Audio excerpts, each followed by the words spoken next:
Bismillahirrahmanirrahim. Assalamualaikum warahmatullahi wabarakatuh. Perkenalkan, nama saya Bayi Rizky Nurahilah dari kelas 3C PAI. MK Sejarah Pendidikan Islam. Nah, di mana dalam mata kuliah ini kita disuruh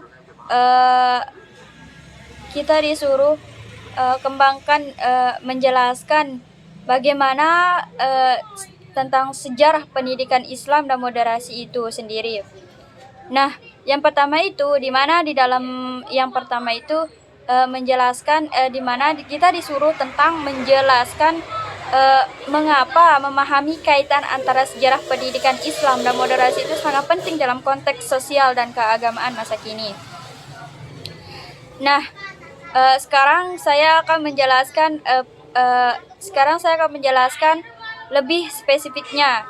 Yang pertama, dan dalam spesifiknya itu ada beberapa topik pembicaraan yang bisa kita kembangkan. Yang pertama itu ada yang namanya sejarah pendidikan Islam dan moderasi. Di dalam sejarah pendidikan Islam dan moderasi ini sebuah tujuan komparatif. Topik ini memungkinkan kita untuk membandingkan perkembangan pendidikan Islam di berbagai periode dan wilayah, serta menganalisis bagaimana konsep moderasi muncul dan berkembang dalam konteks tersebut. Nah, yang kedua itu ada namanya moderasi dan pendidikan Islam, di mana di dalam moderasi dan pendidikan Islam ini di mana kita membahas tantangan dan solusi di era globalisasi. Nah, yang ketiga itu ada namanya peran pendidikan Islam dalam membangun masyarakat yang damai dan toleran, di mana di dalam ini topik ini menekankan pada peran pendidikan Islam dan mewujudkan nilai-nilai moderasi seperti toleransi, dialog antar agama dan penghargaan terhadap keberagamaan. Terus ada di sini juga namanya integrasi nilai-nilai moderasi dalam kurikulum pendidikan Islam, di mana di dalam ini topik ini membahas bagaimana nilai-nilai moderasi dapat diintegrasikan ke dalam kurikulum pendidikan Islam, baik tingkat formal maupun non-formal. Dan juga ada berbagai macam, ada pertanyaan itu, mengapa memahami kaitan ini penting dalam konteks sosial dan keagamaan masa kini. Nah, selanjutnya mengapa memahami kaitan antara sejarah pendidikan Islam ini dan moderasi ini sangat penting dalam konteks sosial dan keagamaan masa kini. Karena ada beberapa alasan. Yang pertama itu mencegah pendaktisme dan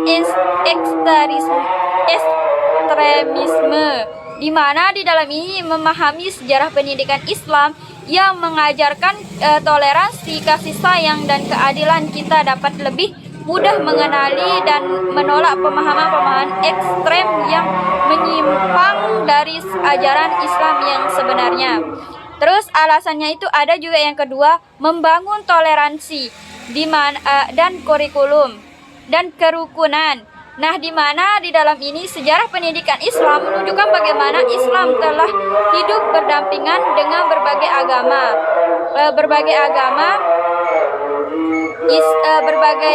bagaimana Islam telah hidup berdampingan dengan berbagai agama dan budaya selama berabad-abad.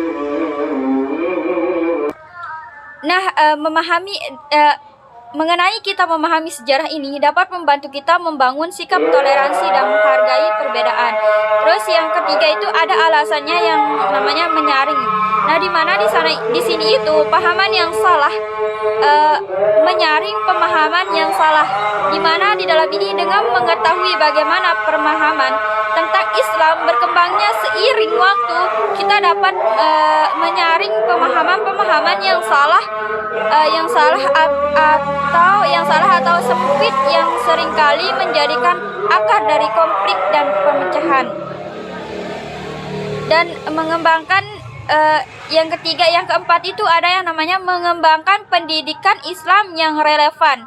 di mana kita memahami sejarah pendidikan Islam dapat membantu kita mengembangkan kurikulum pendidikan Islam yang relevan dan konteks zaman sekarang yang mampu menghasilkan generasi muda yang generasi muda yang berakhlak mulia, berilmu pengetahuan dan moderat. Terus ada yang kalimat itu menjawab tentang global. Dalam era globalisasi, isu-isu seperti terorisme, radikalisme, dan indranisme menjadikan ancaman bagi perdamaian dunia.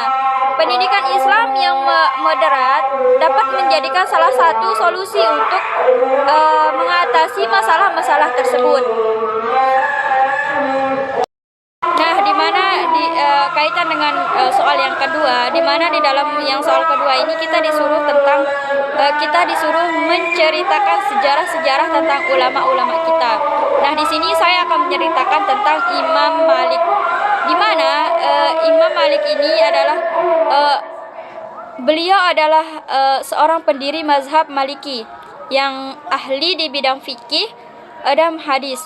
Beliau juga merupakan penyusun kitab Al-Muwatta yang menghabiskan waktunya 40 tahun dan kitabnya telah diperlihatkan kepada 70 ahli fikih di Madinah.